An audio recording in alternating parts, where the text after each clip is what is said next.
Hey guys, welcome back to my channel. This video will be a what I eat in a day video. I've been trying to figure out a way to incorporate cooking into my vlogs, so I thought I could just give y'all a simple what I eat in a day video. And I thought to have the groceries here before I started cooking, but I thought I could just take y'all grocery shopping with me. I got myself a little grocery list in my phone, so yeah. So for breakfast, I'm gonna make homemade apple toaster strudels. I love toaster strudels, apple to be exact.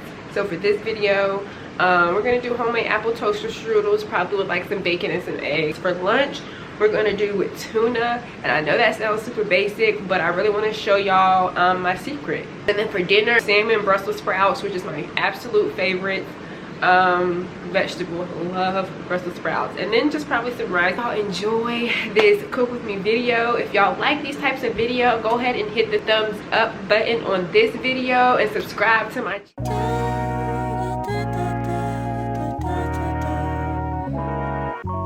Who do I call if it ain't you? Tell me who to call if it ain't you. I've been pacing circles in my bedroom.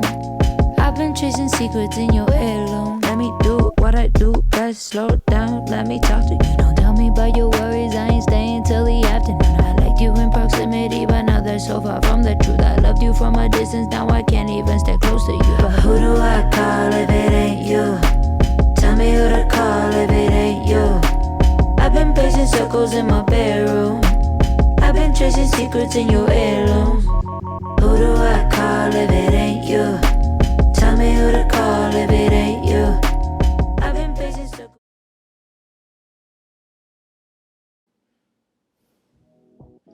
Alright guys, for the most part I will be walking y'all through each of the steps that I'm doing for these particular recipes. Most of the stuff is explanatory, but for the sake of the video, I will walk y'all through these steps. So for the apple toaster strudel, I'm pretty much just peeling and slicing up a green apple similar to the way you would an onion or any other vegetable.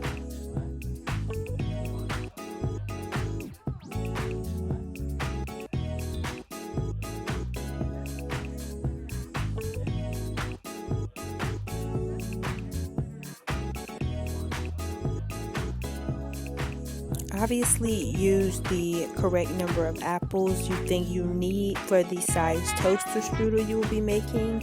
For the size that I made here in this video, I think I used about 3 or 4 whole Granny Smith apples. So I guess you'll be able to gauge that once you see the sizes that the toaster strudel came out.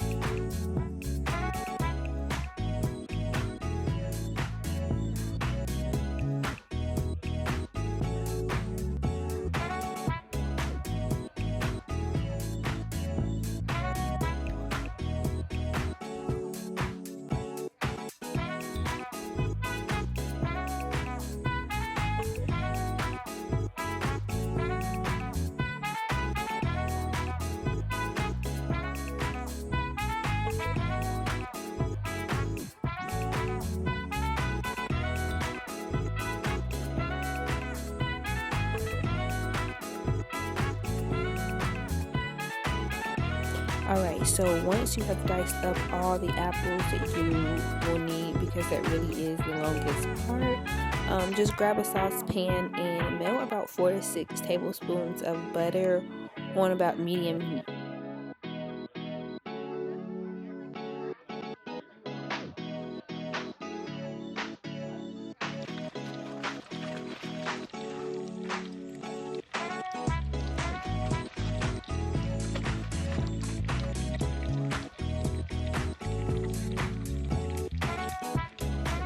Once you feel like your butter is completely melted, you go ahead and grab that apples that you have cut up and toss them inside the saucepan with the butter.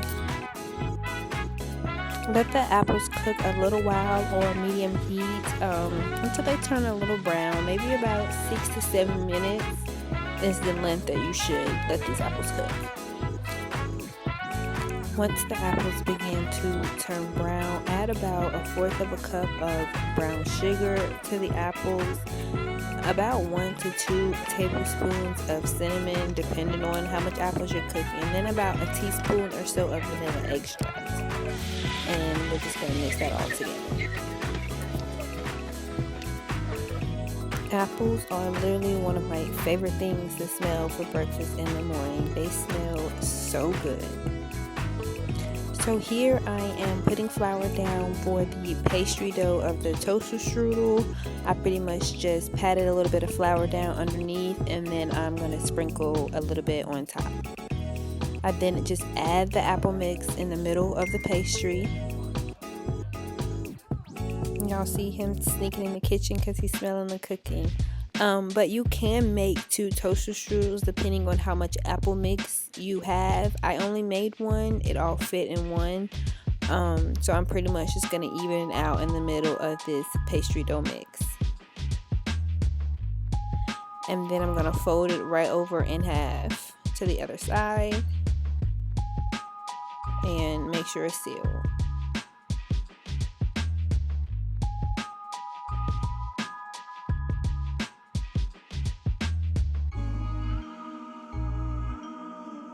Once I feel like I have folded it in half and sealed it correctly, I'm just going to cut a couple of slits to create vents so it bakes correctly. So since we have pretty much got the toaster strudel set up, we can move on to the rest of breakfast, my favorite part. So I'm pretty much just going to put some bacon on the griddle. I personally like to cut my bacon in half. I feel like it's better when I eat it. I don't know. So yeah, we're just going to let the bacon cook a little while.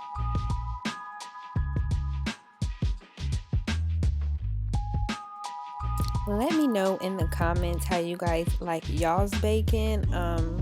I like mine particularly crunchy. Moving on to the icing of the toaster strudel. So we're going to put about 1 full cup of powdered sugar into a bowl with melted butter. I've already melted about 3 tablespoons of butter into the microwave, and I'm adding a cup of powdered sugar. I had to come over and take the bacon off really quick, but we're going to get back to the icing.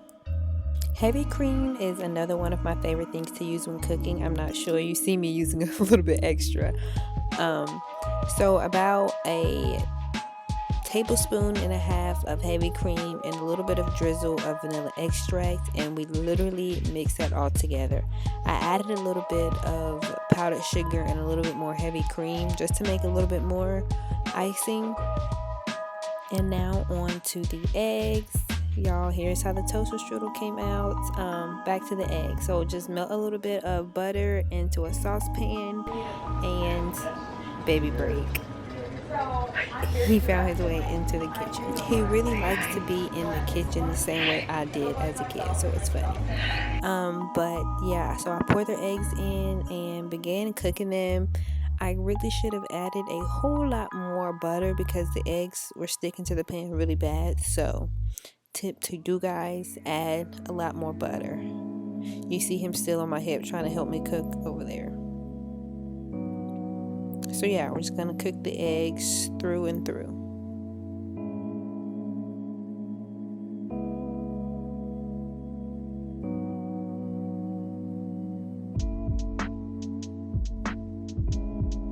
I always turn the heat off to the eggs prior to them being done. They're pretty much done. I should have taken them off the eye. I probably am about to slide them off the eye. And yeah, these are the eggs. So then I cut the toaster strudel pretty much up, and breakfast is served. Breakfast is good? Look at the view. True. I got stuck there with you. Foundations grow stronger. Olivia lays out the Good blueprint. job.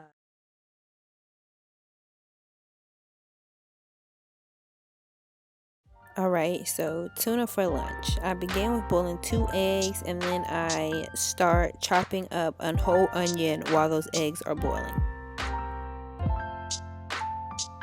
And there is a secret to my tuna, guys. I cut up an apple the same way I cut up an onion pretty much, and I added in the tuna. It is a game changer, guys. Adding that apple in there, it's a game changer. It like sneaks up on you with every bite. You think it's an onion and it's an apple. So I highly recommend you guys cutting up green apples inside of your tuna.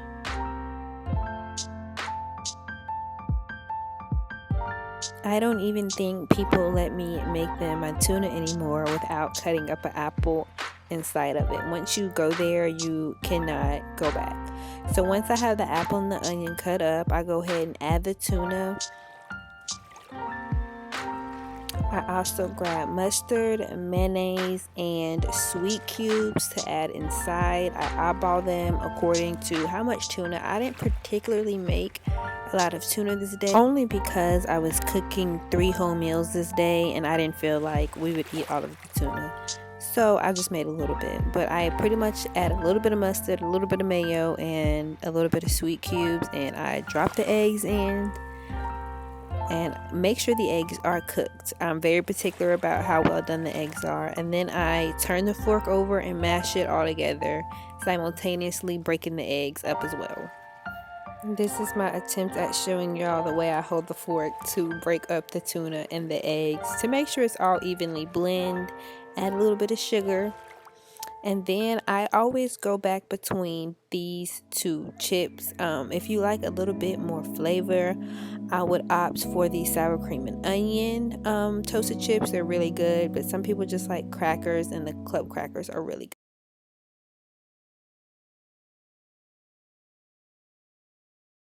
Alright guys, on to dinner.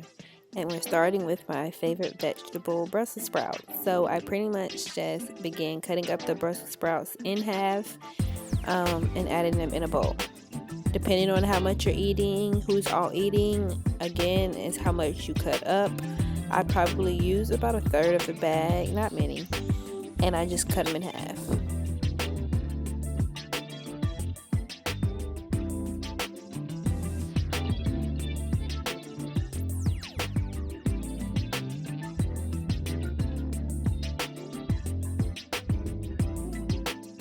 After you have cut them all in half, be sure to wash them and then just season them with a little bit of salt and pepper and vegetable oil, olive oil. I literally only have this big container, so I just drizzled a little bit in there and mix it up, and then they're gonna go right inside the oven just like that for now.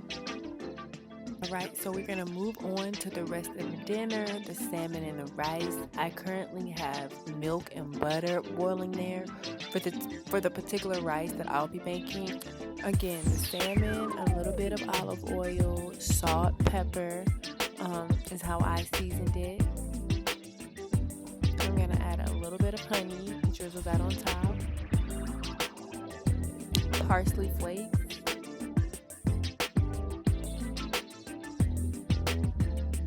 I had minced garlic particularly in the fridge, so I just squeezed a little bit on top here.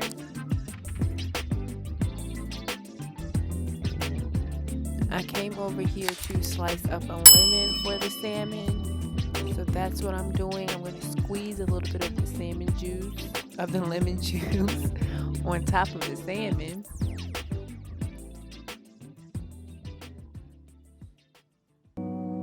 It looks really good.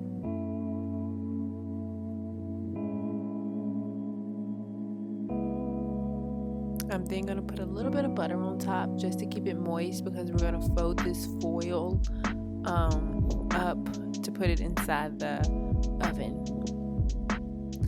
So a little bit of butter, and then I'm going to put the lemon slices on top of the salmon, close it up, seal it a little bit, and put it in the oven with the Brussels sprouts.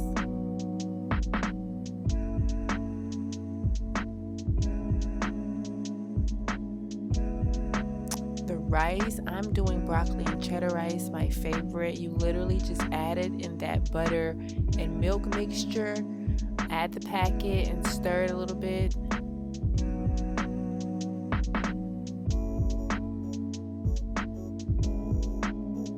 And there you have it. When the Brussels sprouts come out, I do toss them in balsamic and honey if you prefer that.